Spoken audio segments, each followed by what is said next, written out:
What is up, my Squirtleites? It is I, your king. Welcome you back to more Let's Play Pokemon Black and White 2. In the last episode, we made it here to Striaton City after finishing up over on Route 3. To start off today's episode, I have mostly a full team again. Paula is back in the PC, at least for a little while. We're going to need her again before we're done exploring this part of the region. But for right now, decided to put her away because we're going to at least be able to go a few episodes without needing to surf. So I got Johanna back. I got Zoroark back. The only one in the PC right now is actually all of my HM users, which is kind of funny. Now, there are a number of places that we can actually go around here to get ourselves some items, funny enough. I'm going to be heading into a couple of different apartments going after some things. So this guy right here is going to give us a Great Ball, which I think is the only item that we can get in this one. Now, we are going to head over this direction, but actually go behind the fence. And I think, is it hidden? No, it is not hidden. Okay, so never mind. Not there. This guy's going to give us some Dusk Balls, and I think he gives us 3, if I'm not mistaken. So we'll take those as well. That's not the one that I thought it was. Is it? Oh, there it is. Okay, it's back there behind these apartments. There we go. And this is going to be a Timer Ball. So a bunch of Pokeballs that are all over the place. Now, the last one that I want to go to, I think, is actually... Is it this one? But is it upstairs? It might be upstairs. Because there is actually another item, although we already have one. Don't really know what it means, but the current Sea-Gear version is 3, not you. Oh, it's just this item sitting here. We get ourselves an upgrade, which is necessary for evolving Porygon into Porygon 2. For whatever reason, we have gotten 2 upgrades in this game, but no Dubious Discs, which that's necessary for getting Porygon 2 into Porygon Z. But whatever, I'm not going to worry about it too much. I believe that's what Charon gave us in Pinwheel Forest, so I don't know why the game gave us 2, but whatever, I'm not going to complain. Now, remember, the Striaton City also had a gym in the first game, and it still has the Pokeball logo on it, but I don't know, it can't be a gym anymore because we already have all of our badges. What do you say, sir? This is a delicious restaurant where you can also enjoy Pokemon battles. I see. Well, why don't we head on inside then? Let's see what's going on.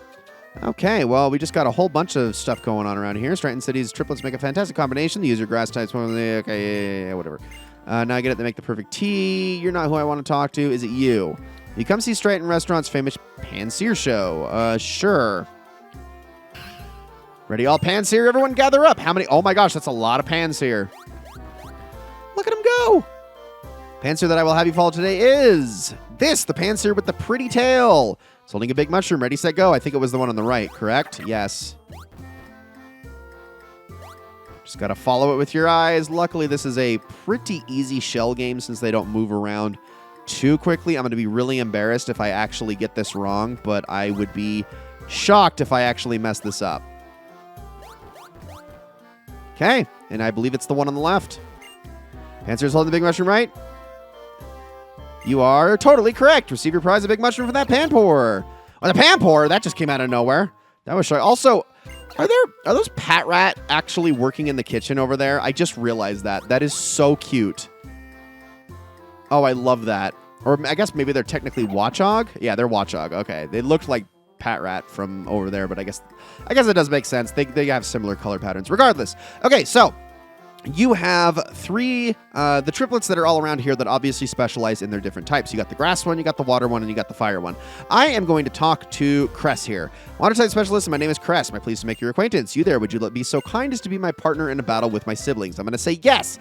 That's wonderful. With me, Cress, as your partner, victory is assured. Now, I am picking Cress in particular because I have Zoroark at the top of my party, which means that I have a fire move at my disposal to use on the grass type, and I'm going to let Cress deal with Chili, who is the fire type. You are basically going to be railroaded into picking a certain Pokemon, or picking a certain strategy depending on who you're going up against at any one time. Now, my hope here is that, well, you're leading with Basculin. I don't know if I like that.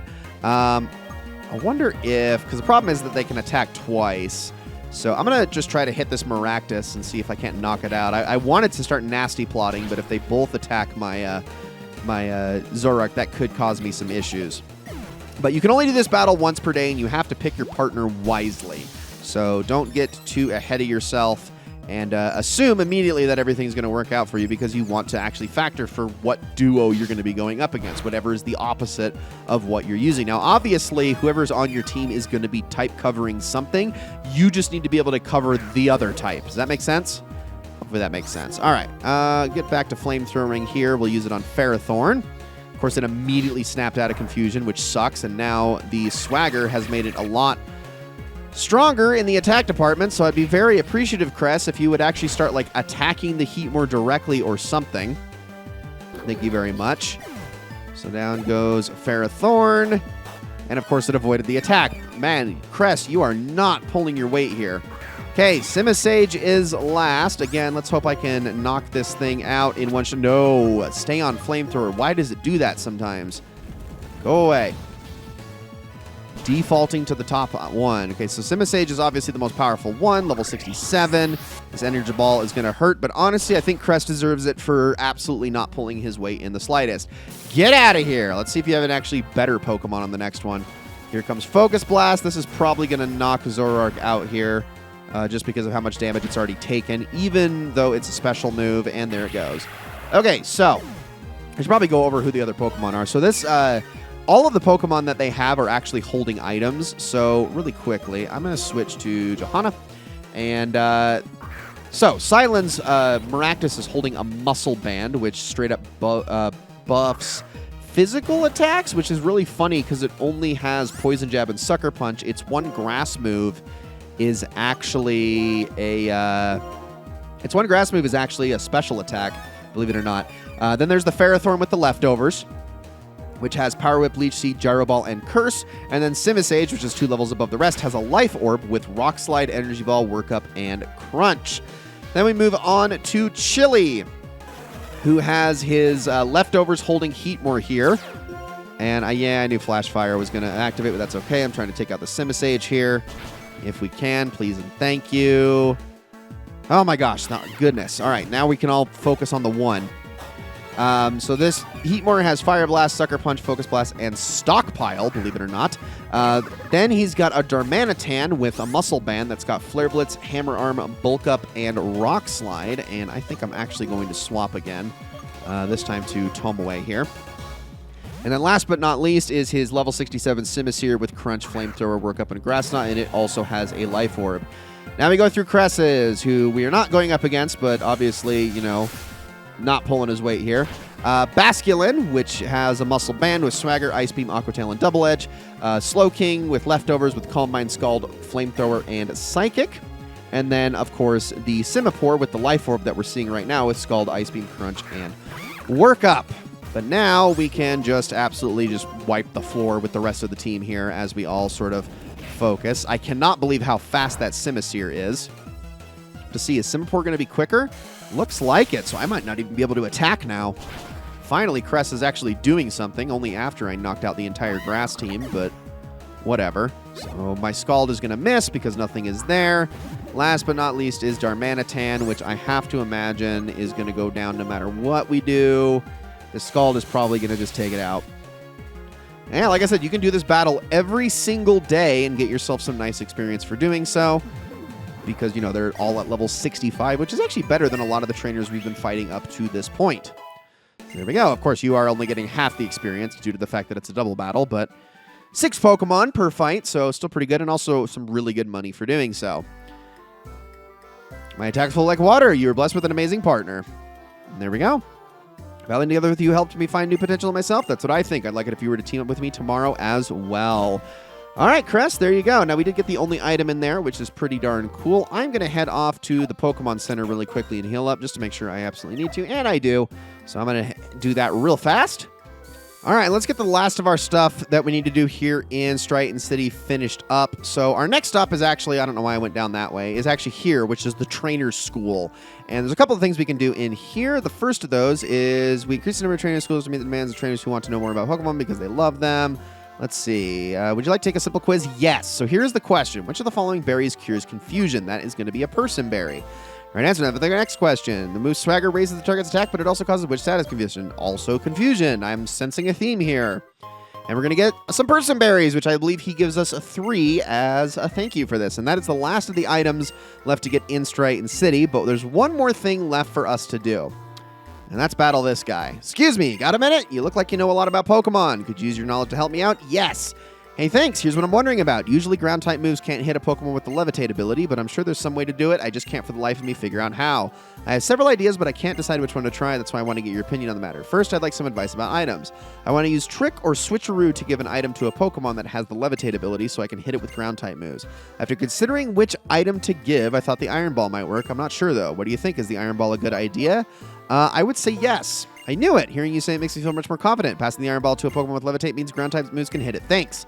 Like to pick your brain again? Yes. Get some advice on moves. If I use a certain move on a Pokemon with Levitate ability, which move should I use? Smackdown, Gravity, or Gastro Acid? I am going to say Gravity.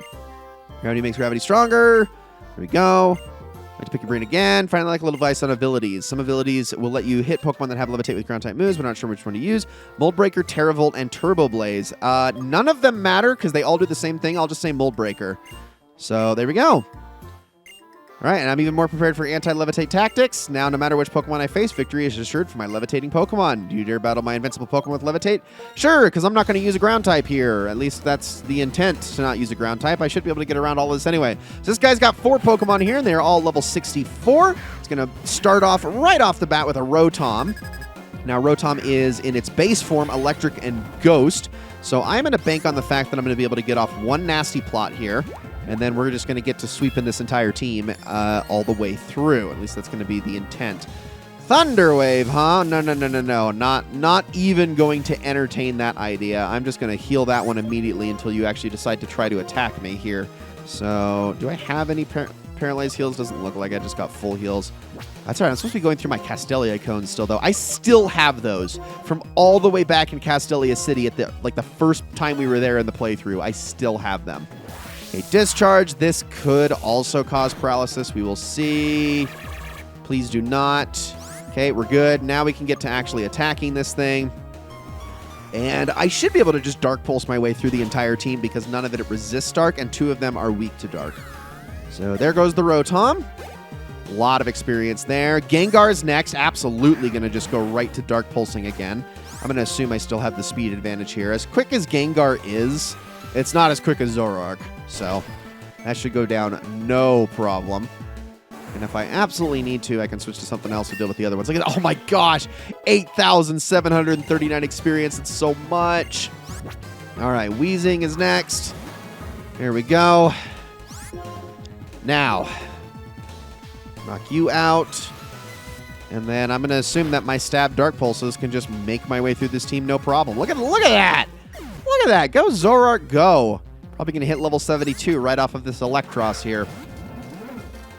But all right, last one. I do like the Electros a lot. Another one I wish I could have used on my team, but alas.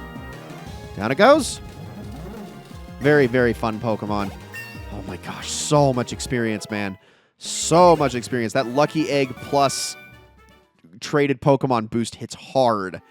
I thought I was completely prepared for anti-Levitate tactics. In real battles, things never go as well as you think, or maybe you're just that good. Or you could just completely ignore Levitate and bypass it by other means, mostly brute strength. Now, last thing that I want to do here, and I thought it was in this building, but I actually don't see a way in. Maybe it's this one right here. There is somebody that I want to actually talk to. You have 8 gym badges, we must be very strong, but I wonder what would separate trainers both have 8 badges, not you. GTS, okay, don't care about you. Let's see, is it upstairs, possibly, that I want to talk to? No, I swear one of these has like something to say that's like really important, but I actually don't know which person. So it's not this one. Okay, it's this one right here. We're going to want to head on inside and talk to you.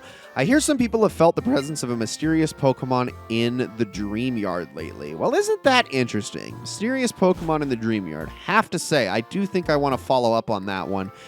And we're going to do that in the next episode, guys, because that's going to be it for this one. Thank you all so very much for watching this episode of Let's Play Pokemon Black and White 2. I hope you enjoyed it very much. In the next episode, I will have added Patrat to my team. That's right. My old friend Nibbles from way back is going to be back on the team, raring to go, because we're going to actually need Cut going into this next area. So thank you all so much for watching. I hope you enjoyed this episode very much, and I'll see you all then.